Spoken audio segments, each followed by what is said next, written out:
on the UHF side, I got a ICOM ID52A about a year ago.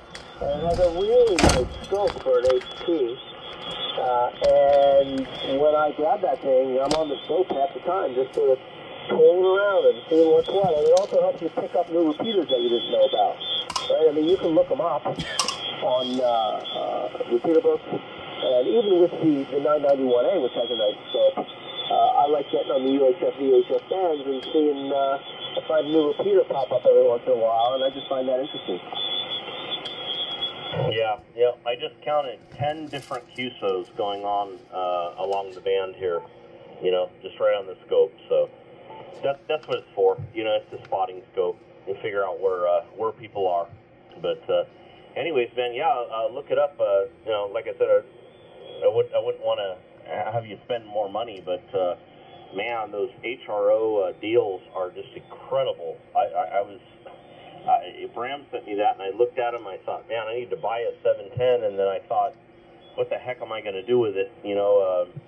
I want one, but I don't need one.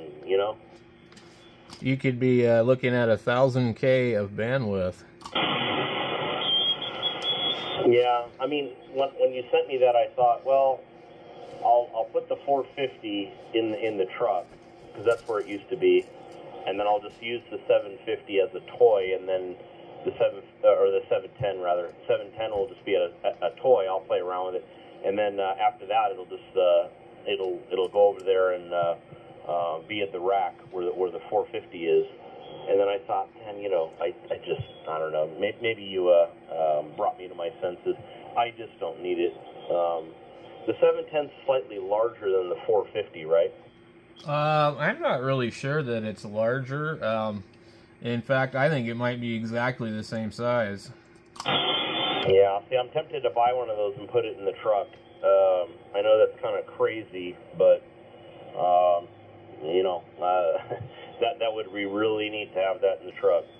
Yeah, it would, and especially when you're mobile, because then you could just look at signals right away. You wouldn't have to, figure out where somebody's at. You don't want to tune through the band. You could just pull over, park, look at it real quick, and find a conversation. But anyway, this is KG7HVR. I am on the 710 right now with the stock hand mic, and I don't know if I have the EQ turned on or not. I'll have to go in and look. KG7HVR, KPUVY. Yeah, I hear a difference. You sound really, really good. So thanks for letting me hear the difference. I mean, you already sounded good, but this is definitely a step up. And I'm going to think about it. And, I'm, for all intents and purposes, sort of a grown-up. I can decide when to spend money and when not to. But once in a while, you find something that, if it's a great deal, you just got to pull the trigger. So we'll see. I will go take a look at it. You really sound fantastic. Again, 73 to both of you. I'm going to be on the computer, see what I think about this deal. Have a great evening, guys. George, uniform, Victor Yankee, Las Vegas. 73s, man. All right, have a good night. Yeah.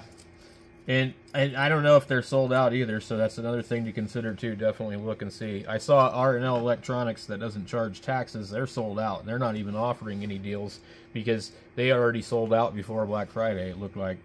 But I don't think I would recommend to you probably spend the extra $100 and get the matching speaker, because the price that you're going to pay is the price that this one was without a speaker anyways. So you can't get the speaker for less than like $120 if you decide you want it later, I think. So when you have the speaker hooked up, it kind of does this stereo thing like I said. So anyway, enjoy and see what you find on there. They got some other really good deals on some other stuff too, so who knows, maybe a little retail therapy after the turkey, and anyway, we'll catch you later. Roger, take care, guys. KPUVY out.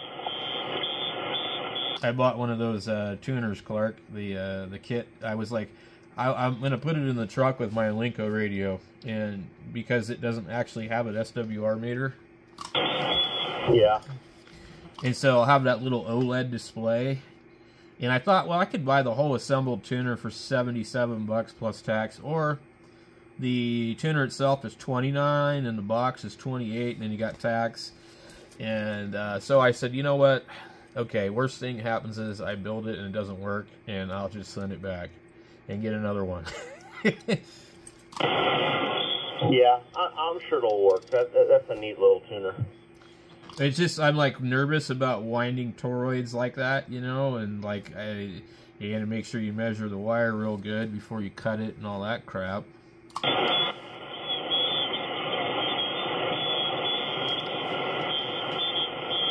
And I don't have any extra surplus wire laying around for that kind of stuff. Yeah, the proximity sensor keeps going off. Let me look at the cameras. It's one of them big giant Halloween spiders.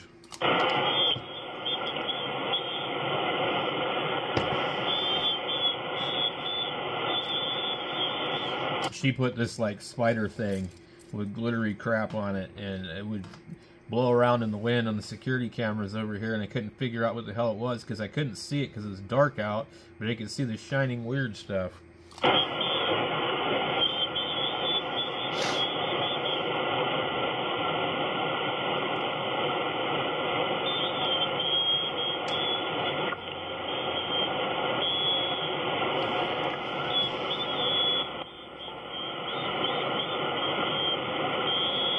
Wow. Probably don't want this much of a span. 500. Well, it must be a feral cat. I can't see anybody, but it just keeps going off. It's annoying. We've got this cat that we feed that, I guess it's a feral cat. I had him in the house one time and he just tore the place up. But anyway, we've been feeding him for quite a while now, and I think he brought a dead mouse to the front porch for us. Let me go take a look. Just hold on. All right, KG7HR.